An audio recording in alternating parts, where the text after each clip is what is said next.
Mary just said the flowers are beautiful, and yes, they are. We just celebrated the 50th anniversary of Linda Reckline's service here at the Cathedral. She directs our Altar Guild and our Flower Guild, and so the members of the Altar Guild have really pulled out all the stops on the flowers this week. So enjoy them and take a look at all of the chapels in the Cathedral while you're here. So good morning and welcome to everybody, both in the building and in cyberspace. I am the Dean, I'm Gary Hall, the Dean of the Cathedral, and it is my great pleasure to welcome you to this conversation with Dr. Mary Neal, the author of To Heaven and Back, a doctor's extraordinary account of her death, heaven, angels, and life again. Just a couple of logistics. Dr. Neal is going to read from her book, a passage from her book to start. And she and I are going to be in conversation for a while, and then there will be cards being passed out among you. Nat is standing over there. If you want a card, Nat is the guy to look to get you one. We will collect the cards as they're ready, and then after the last 20 minutes or so, we'll really be Mary responding to questions from you all. Then afterwards, we have copies of the book for sale in the bookshop, which is at the very west end of the building, to your left on this level, and Mary has agreed to sign books. So they're available in the bookshop. Mary will be signing them afterwards, and this really is a wonderful morning for all of us. Dr. Mary Neal is an author and board-certified orthopedic spine surgeon. Born and raised in Michigan, go Blue. She graduated from the University of Kentucky, different school, UCLA Medical School, go Bruins, and completed her orthopedic surgery training at the University of Southern California. Dr. Neal served as the director of spine surgery at the University of Southern California and is now in private practice. She lives and works in Jackson Hole, Wyoming, a very different biome from Los Angeles. Yes. I've had the pleasure of meeting Dr. Neal before, and I read this book. I read this book several months ago, and I've kind of gone over it in the last couple of days. She has an amazing story. She's an engaging person, and we're going to be in conversation about this book, and we hope you join us. So welcome. Thank you very much. It's a privilege, and thank you for being here. Chapter 10, Death on the River. Even though I walk through the valley of the shadow of death, I shall fear no evil, for you are with me. Your rod and your staff, they comfort me. Psalm 23:4. When I first realized that I was pinned in the waterfall, I did not panic and I did not struggle, but I desperately tried to get out of my boat by using some standard techniques.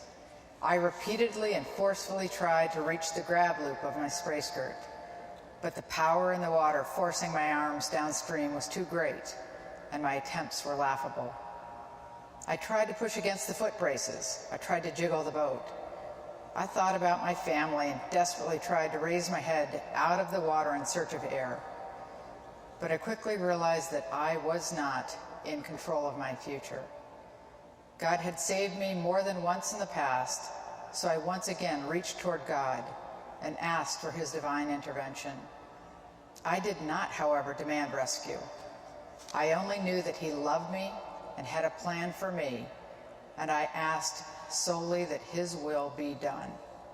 And at the very moment I turned toward him, I was overcome with an absolute feeling of calm, peace, and of a very physical sensation of being held in someone's arms while being stroked and comforted. I felt like I imagine a baby must feel when being lovingly caressed and rocked in his mother's bosom.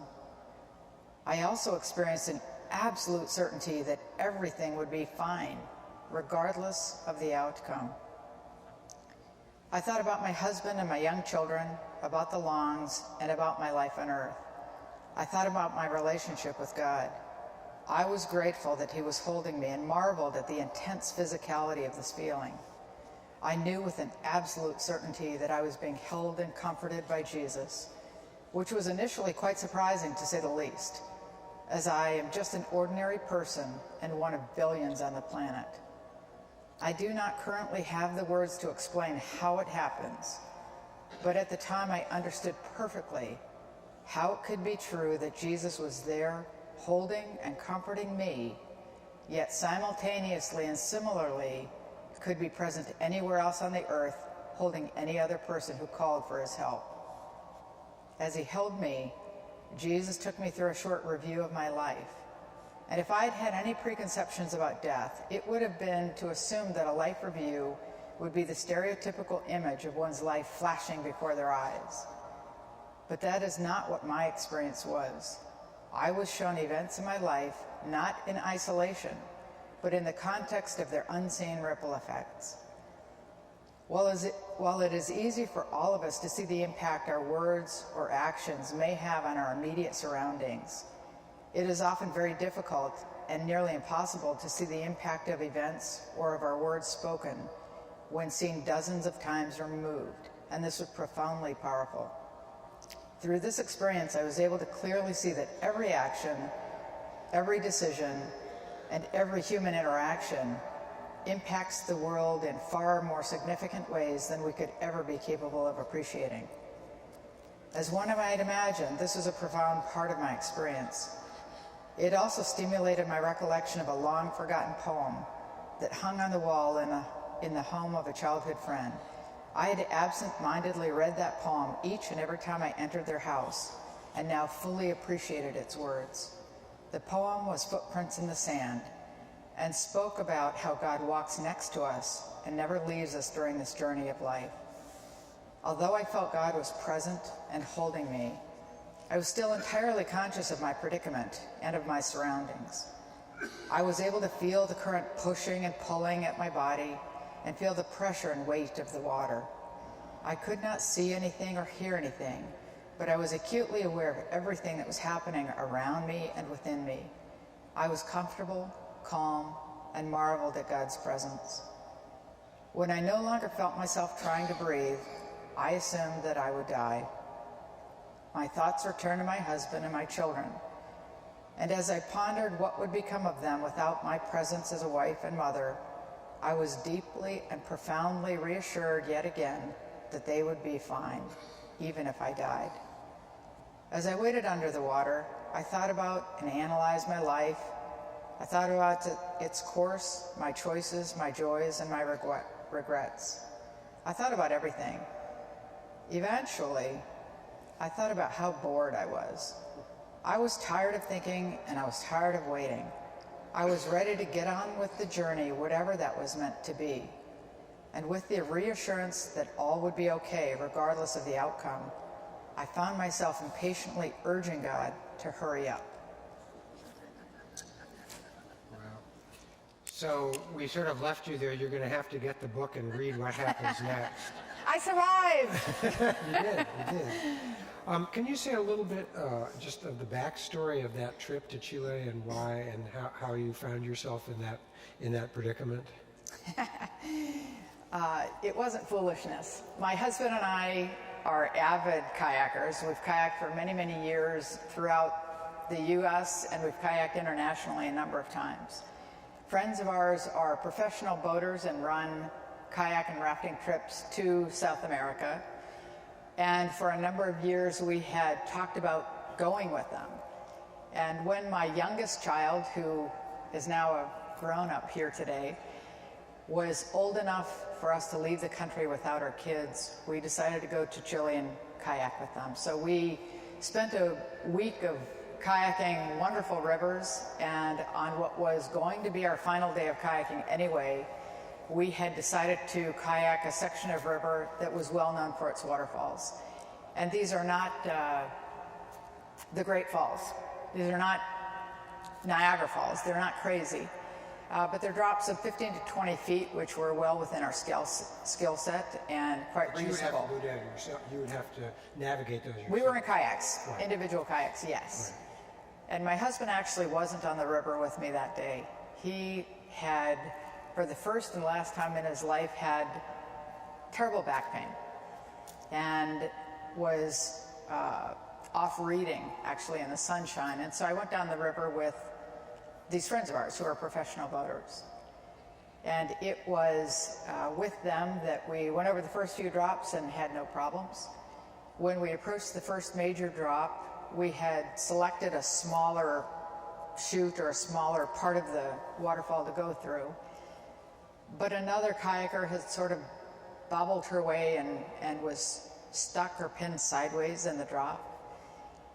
And this is a high volume, high flow river. It's not the sort of thing, it's not like a lazy river where you can turn around and go upstream. And so I was already in the current and committed. And so I was then forced to veer over and go over the main part of the waterfall. And that is the beginning of this great adventure. Right. And just so can you say just a bit about how you came out of that whole experience? I mean, after you died and then were rescued. Well, I was never actually rescued Right. in that sense. The current eventually pulled my body over the front deck of the boat. And it was only as the body was flushed out downstream that I was pulled to the side of the river. And I absolutely don't believe in coincidence. But the only reason I was even pulled to the side of the river was because the bright red life jacket that actually was my husband's that I wore that day because he hadn't been kayaking was ripped off in the current, popped up downstream, and one of the fellows who had been trying to recover my body saw it and thought that he might want it back.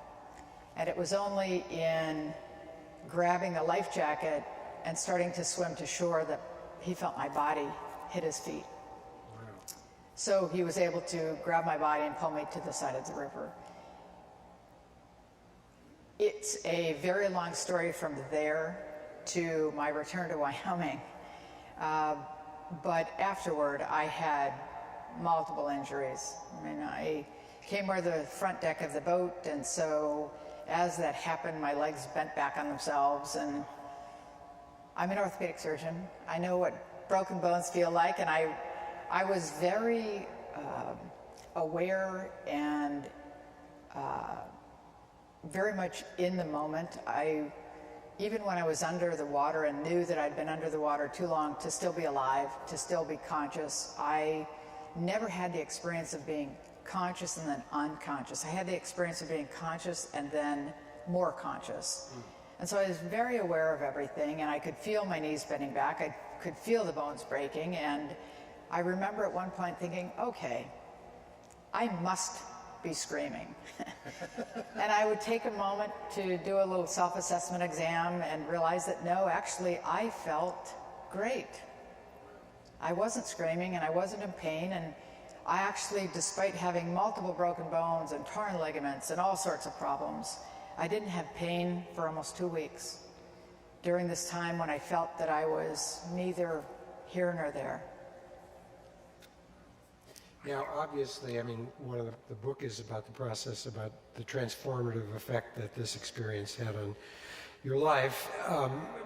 You did have a faith life before this, right? And so can you say a little bit about your faith experience before this Yes. event and your faith experience afterwards?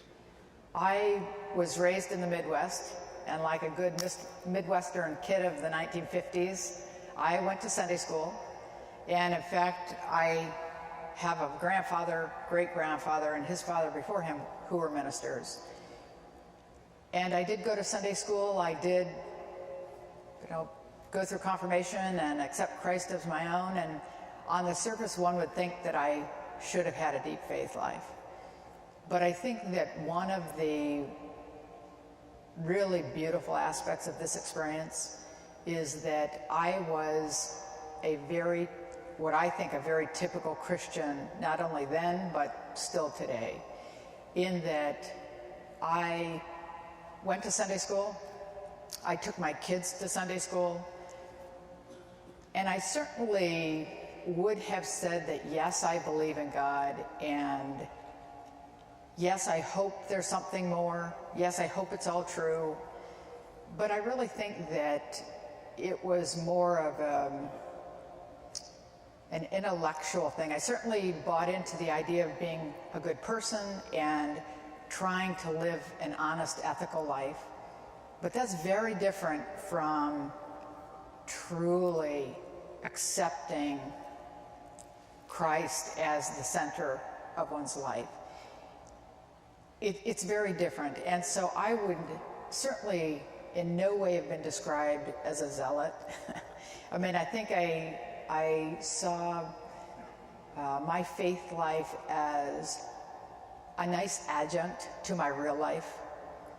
But like most people who are well-educated, accomplished, driven, God and faith life was here, and everything was great as long as, what God wanted was in line with what I wanted. It's like asking for his will to be done. I've often said that when I asked for God's will to be done, that was the first time I ever meant it. Because we all say the Lord's Prayer, we all, ask for things, but we all kind of feel like we know the best answer to a prayer to his will. And so my faith life, at the time, I would have described as pretty typical. I would describe it as an emotional Christian, meaning when things are good, it's easy to have faith.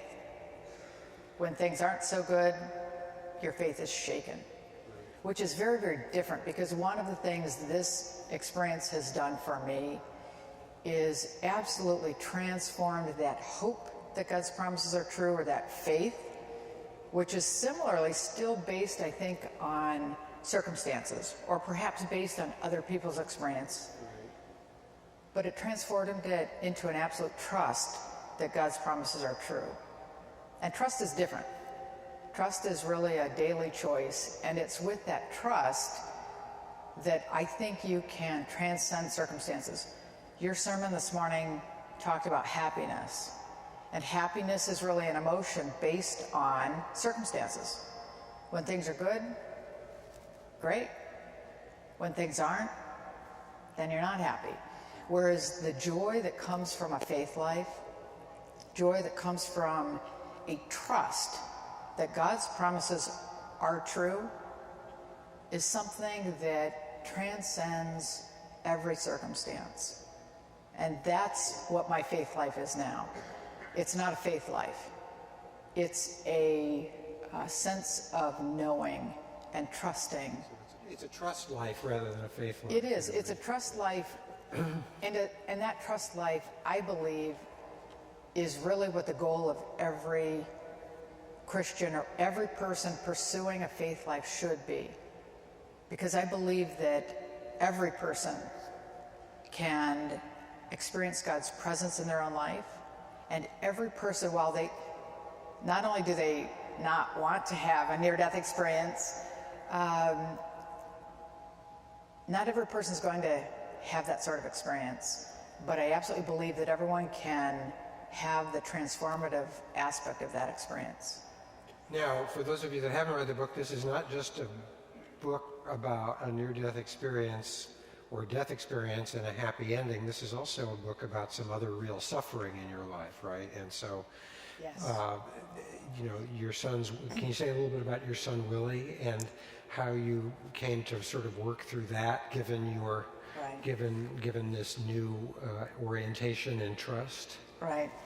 My oldest son was a remarkable young man. And when he was very young, 4 or 5, we were in conversation one day, and I made some comment about, well, when you're 18, something. And at 4 or 5, he looked at me and he said, but I'm never going to be 18. And I don't know how many of you are parents, probably most. And it pierced me. He said it in a way that pierced me. And I said, what? Jokingly, I thought it was odd. And he looked at me and said, but Mama, you know that's the plan. And that was it. Never said another word. But I'd never really forgotten that. And during my near-death experience, when, as my kids would say, before I was kicked out, I was given information on some of the work I still had to do. And at that time, I was told of his coming death and given expectations with regard to my expected response to his death and how I would, during that time, help people turn toward God instead of away, and help people not only see the beauty that had occurred in his life, but really the beauty in his death. And so when I was sent back, and during the 10 years between the time of my near-death experience and his eventual death, I woke up every day wondering if that would be the day. And it certainly changed the way I parented. But it was interesting because eventually he was killed. He was hit by a car. And I was as emotionally devastated as any parent would be. And I've often been asked, well, gee, did this experience help you? Did it comfort you? And my answer is yes and no. Because again, it goes back to this trust.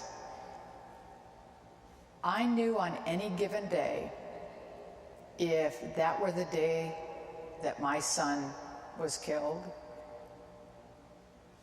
that it was part of the plan for his life. And while certainly every day I hoped that the plan would change, I had an absolute trust that if it did not change, there would be incredible beauty that came not only of his life, but of his death. And again, going back to these unseen ripple effects. Real time, we can almost never see the beauty that comes of an event. But the further an event is in the past, of course, we're able to look at events and see the incredible beauty, even when at the time we thought they were terrible. And so I had an absolute trust that there would be great beauty that came out of his life and his death. I also knew from my own experience that he wouldn't have wanted to come back. I certainly didn't want to come back. And I knew that there really is life after death. And I absolutely believe that God sends his most gentle messengers to come and collect us when our time is up. And I'm sure that Willie will be there waiting, what took you so long? And so even on my most sad day, and I loved him deeply, I still love him deeply. I could, cry today, certainly. Even on my most sad day, I can absolutely claim that I have an absolute joy and an absolute trust in God's presence, God's love, and God's plan for all of us. I want to ask you, and I want to remind people, first of all, if there are cards with questions on them, if you want a card, Nat over there has them, and we should begin collecting them. Because I know probably a lot of questions. 2 questions about being a physician, and I'm just following up on what you just said. So you interact with people a lot in your work. So how is this whole experience and your new attitude towards God and the world? How has that impacted your practice and your engagement with your patients and colleagues? Knowing that there really is a God that is real and present and active in our world today, every day, that there really are miracles that occur every day, changes everything about life. Sure. Not just my practice, but everything about life, because even if all you do is accept that there really is life after death, it changes the importance of every moment. Because all of a sudden, truly, every moment matters. Every decision, every action, every human interaction matters. And so it can't help but change everything. And one of the ways that it has changed my interactions with other people, including in my practice, is that first of all, I know that even the devastating injury that brought the patient to my office is part of the plan for their life, and that there will be great beauty that comes of it. And so instead of seeing an accident or a disability as something terrible that, oh, we just have to try to make the best of this, I truly believe that it is an incredible opportunity. And I'm able to work with patients to see it as an opportunity, and as a result, I have story after story after story of patients whose lives were dramatically changed. I mean, I live in Wyoming. These are working people, coal miners, ranchers, and their life is done. They don't have education to rely on. They don't really have any other skills. Yet I have seen people go on to do things they would never have dreamed possible, because they flipped the switch to realize, okay, God really has something in mind for me that is greater than what I can imagine. So it's changed the way I interact with them. I certainly never prayed for my patients before, but I do pray for them. I pray for myself. But it changes human interaction, because I also know that God loves every single person as much as I know God loves me. And so it changes the way I interact with people who I might not otherwise really like. Either I don't agree with them or whatever it is about them, but it changes my view of them because I know that God is within them. Does that make it hard as a surgeon? I mean, I've talked to a number of surgeons about what it means to cut into a person, and sort of how you have to sort of abstract yourself a little bit from the reality of the person if you're going to do that, and yet you also engage them more. So you're still doing the hard physical stuff of surgery, and at the other hand, you're also engaging them as people. Does that ever feel like a contradiction, or does that all fit into a holistic... I don't think it's a contradiction, because I understand what you're saying about separating yourself from the individual, but I would say that I am now completely the opposite. I feel like I am entirely a part of them, and I don't actually feel like it's me anyway. I feel like in any situation, we are all the physical people who are doing the work, but we are not the ones that are responsible really for the work or the outcomes. I mean, when I was being resuscitated, I was dead. I mean, I'd been without oxygen for 30 minutes. I was purple, waxy, fixed and dilated pupils. The people who resuscitated me have certainly seen dead bodies many times. I was dead. They teach water rescue, and part of it is exactly what you're saying, which is divorcing yourself from the individual and just going through the protocol and doing the work. Despite having done that for many years, they were never able to divorce themselves. And it's a long story, but that is absolutely the only reason why I came back. And they're the first to say that they were physically the hands doing the CPR, but they had absolutely nothing to do with what actually happened. And so when I operate on people, it's really very much the opposite for me now. I don't necessarily think about, oh, hey, this is my next door neighbor. But I very much feel that I am part of who they are, what they are. That's really something. I have one more question, and then I'm going to collect the cards. We talk a lot in the current world about science and religion. You're like the poster child for science and religion. I mean, being an orthopedic surgeon is about as hard-headedly scientific as you can be, but you also have had this deeply transformative religious experience. So how do you hold those two things together in your mental, intellectual, spiritual life? I am definitely a scientist, and I'm also cynical and skeptical and everything else. But having said that, what is clear to me is this division between science and spirituality is entirely artificial.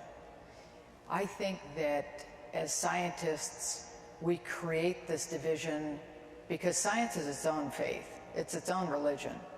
And I think that spirituality for most people is very frightening, partly because it's a control issue, because we want to control things. We think that we can control things. We try to define things so that we can put it in a box, and that's what science does. And scientists think that people of faith want to try to control science, but they're not exclusionary. Science is very good at trying to understand the how of everything, while spirituality isn't trying to define the how. Spirituality talks about the why of everything. And so they're really not incompatible. In fact, I think they're really very much compatible, and they very much augment each other. I mean, spirituality is not trying to answer the same questions. But how does the scientist in you account for the fact that after 30 minutes without oxygen, you should have been brain dead, right? I mean, right. So, I mean, I should have been dead. You should have I been should have dead. been brain dead. Right, and I so, should not be here talking to you today. Right, That's for and sure. so in some ways, your experience transcends what we know of physical reality. 100%. And I spent many, many months trying to come up with an alternative explanation. If I were going to accept my own experience as real and true, it also meant that I accepted what I'd been told as real and true, including the coming death of my oldest son, which obviously I would like to discount. And I spent many, many months trying to come up with a purely scientific explanation. And that's a whole hour discussion in itself. But in the end, none of those explanations were valid. And in the end, I concluded that my experience had been outside the bounds of medicine, outside the bounds of science. But when you really talk about, okay, what does that mean? You know, I would go back to say that with scientific discovery, if you're going to be intellectually honest, you have to recognize the limitations. I mean, we don't know much. In fact, the more we learn about the human body, the more we learn about environmental issues and the balance of ecosystems, the more really we recognize we don't know. I mean, we just scratched the surface. And so I think ultimately, if you're intellectually honest about science, you do what I do, which is live in the gray zone. There is a huge area that is not understood. And most of us aren't comfortable with that. But I've become very comfortable recognizing that there's a great deal that we don't know, there's a great deal we'll never know, and that's okay. I mean, we don't need to know everything. Our need to know is a need to control. I could keep asking questions all day, but unfortunately other people want to get into this conversation, so thank you, Mitchell.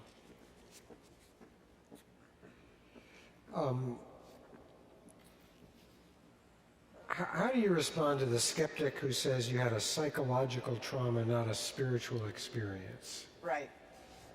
And of course I get that question again and again and again and again. And what I would really say is I challenge each of those people to actually go and look at the literature and look at the data. As I said, it would take an hour to go through all of the information, but the fact is the handy explanations, the currently popular one is, oh gee, it's just a release of neurotransmitters. And if you just look at that one explanation, what you discover is that indeed there are particular neurotransmitters that can stimulate a hallucination that has some crossover with near-death experiences. But when you look at the physiology of a dying brain, first of all, those neurotransmitters are released in a level, in a concentration that is absolutely toxic to brain cells. And the most sensitive cells in the brain to that type of toxicity are the very cells that create memories. And one of the most profound things about near-death experiences is that the memory is a different quality. People with near-death experiences recall the details as precisely and accurately 70 years later as they do when it's happening. It's as though we're experiencing or describing something real time in the present tense instead of a memory. And so when you look at the physiology of all the various explanations, you start to realize, wait a second, it doesn't quite work.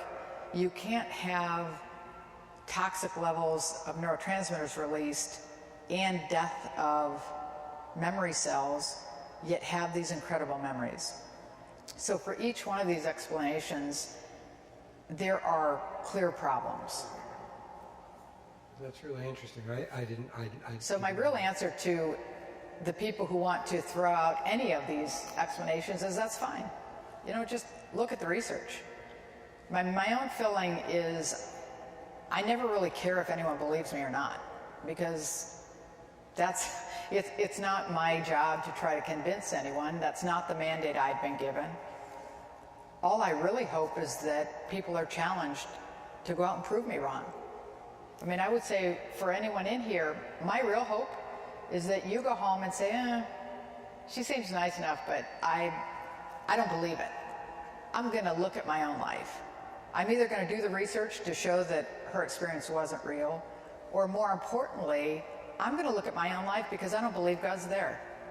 God may have worked in her life, and, Reverend Hall, well, of course, because, he's who he is. But I absolutely know that God is real and present, working in every single person's life, but you have to look, and that takes time and effort. That leads to another question that someone asked, which is, and I imagine you must know a lot of people who have had these experiences who are not Christian. So this person asks, do people of other faiths, non-Christians, have near-death experiences? And if so, has Jesus been a part of their experiences to the extent that you know? Near-death experiences are actually really common, which is one of the things about them that eventually you have to put some credibility into the experience, if for no other reason than they are remarkably common. They occur across ages, they occur across faiths, they occur across cultural realities. The details varied a little bit.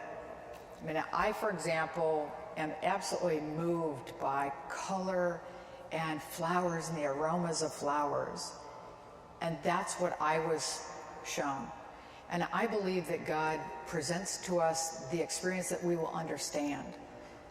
If I heard beautiful music, I listen to country western music. I wouldn't really appreciate Mozart. Whereas my husband, of course, will hear beautiful, beautiful music.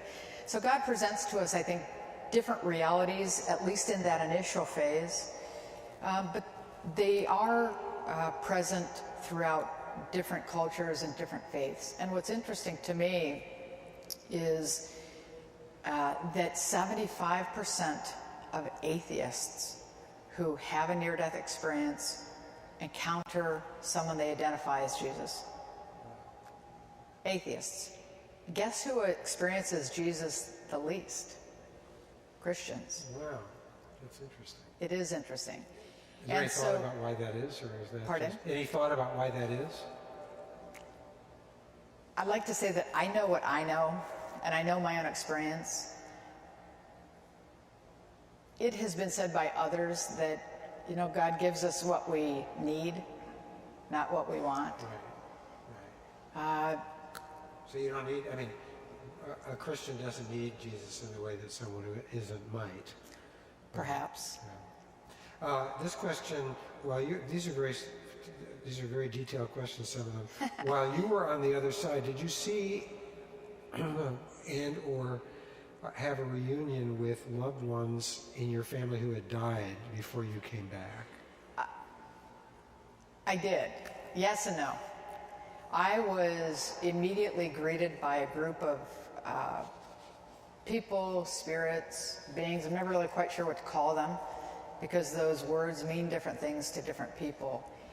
And I absolutely know that if I'd taken the time to look at them and actually look at them, I would have recognized them as people who were important in my life circle, whatever that means. It sounds a little goofy, but people, whether it was a grandparent I'd never met or people who were important in my life circle. And it's difficult to explain, but I was in a hurry. I was going down this incredible path to this great dome structure of sorts that I knew was the point of no return, and it was so alluring and exploding with this unbelievable love of God, and all I actually wanted to do was get down the path. And so with these people, so you basically blew these people off. I did. It's terrible. I feel a little guilty. And if I'd had any knowledge that I was actually going to have to come back, I would have taken the time to actually look at them and say, okay, taken more mental notes. Yeah. But I did kind of blow them off. It was like, come on. So I did at the time have an absolute knowledge, though, or appreciation that they were people that had known me and loved me as long as I've existed, and I knew that I had known and loved them. But beyond that, I'm kind of embarrassed that I didn't. You're task-oriented even in death. You know what? Yeah. I am a concrete thinking person. I am very linear. How did angels appear to you? What did they look like? And which ones met you during your experience? And how do they appear to you now? I'm always a little hesitant to use the word angel or being, because again, some people have very rigid definitions for what an angel is and how many angels there are and that sort of thing. What I will tell you is that these people that greeted me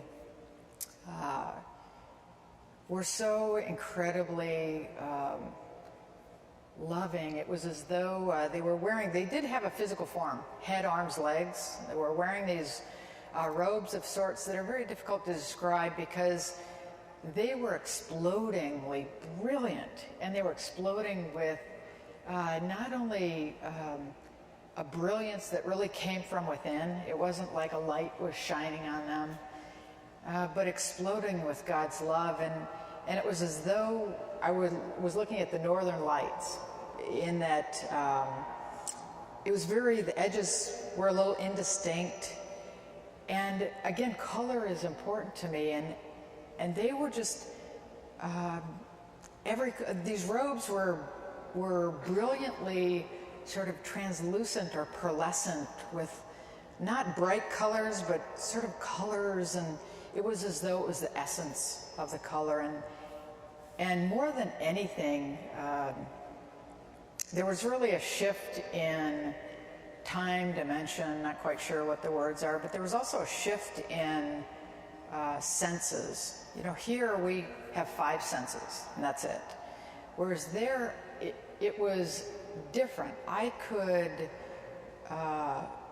understand them or understand the robes, and the robes were almost like they were woven out of fibers of love, which doesn't really make sense, but it's difficult to explain. And now I've lost the rest of the question, but... No, the other question was, do you have continuing experiences of angels? Right, here. And I don't see the spiritual world as here, and our world as here. I think that the spiritual world is all around it. It's as though we're living in a two-dimensional world and the spiritual world is that cube surrounding us. Right.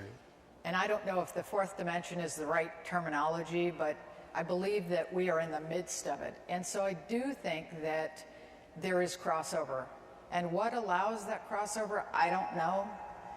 And some people definitely have a greater sensitivity to the spiritual world. I can't say that I do. But I also am very linear. I'm very concrete. You know, I say that I can't delve into that. I got to focus on Your focus is on doing what I have to do. Right. But I do think that there is crossover, and why God allows an angel or a guardian angel to come and sit next to us on the airplane to help us in a time of need, or why someone comes in and out of your life, or I absolutely believe that angels cross over. I don't know what controls that. But the other thing is that I, at this point, have heard hundreds and hundreds and hundreds of stories of people who have either had a spirit come to them in a dream, or they've had an interaction with an angel, that you have to start believing it. Even if you're cynical at your core, if you hear the same thing again and again and again and again and again, there's got to be some truth to it. And so I absolutely believe that angels come in and out of our life. It's biblical, and I don't think it happened just then. God is alive today, present today, and in our lives today. Agreed. That leads to another question. Do you believe that the dead can see and interact with the living? In a short answer, yes. For many of the reasons I just talked about, I do think that there is this crossover. I don't think that, the dead are hovering over us. Having said that, I'm absolutely convinced that, they have work to do, and I don't know what it is, but I know that they have work to do. I know that they are aware of what is happening here on earth and happening in our lives. And I know that from things that have happened in my own life, and I know that from things that have happened in other people's lives, and they've told me about it.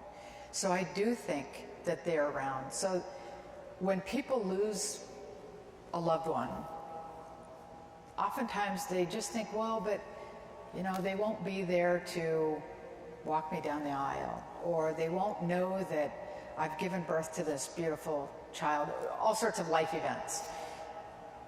But they really do. They are aware of what's happening. Again, it's not that this is God's world and this is the earth world. It's all the same. One last question. I could go on all day, but I have to get back to work in 15 minutes. Do you feel differently about medicine today? Do you believe you're a stronger doctor after this experience? I believe I am a more integrated person. Being a doctor is one facet, but I think that one of the failings for most of us is that we compartmentalize our life. And I'm a doctor, and so I act like a doctor here. I'm a businessman, so it's business.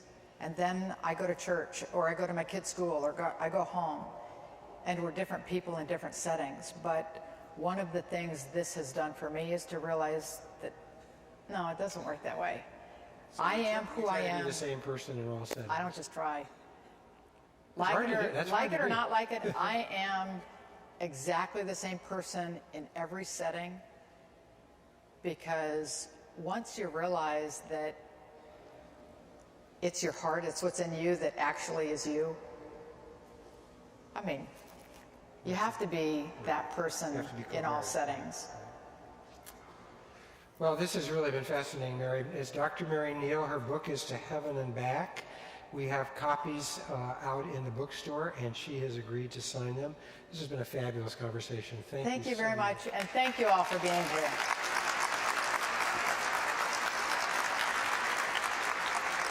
That was great.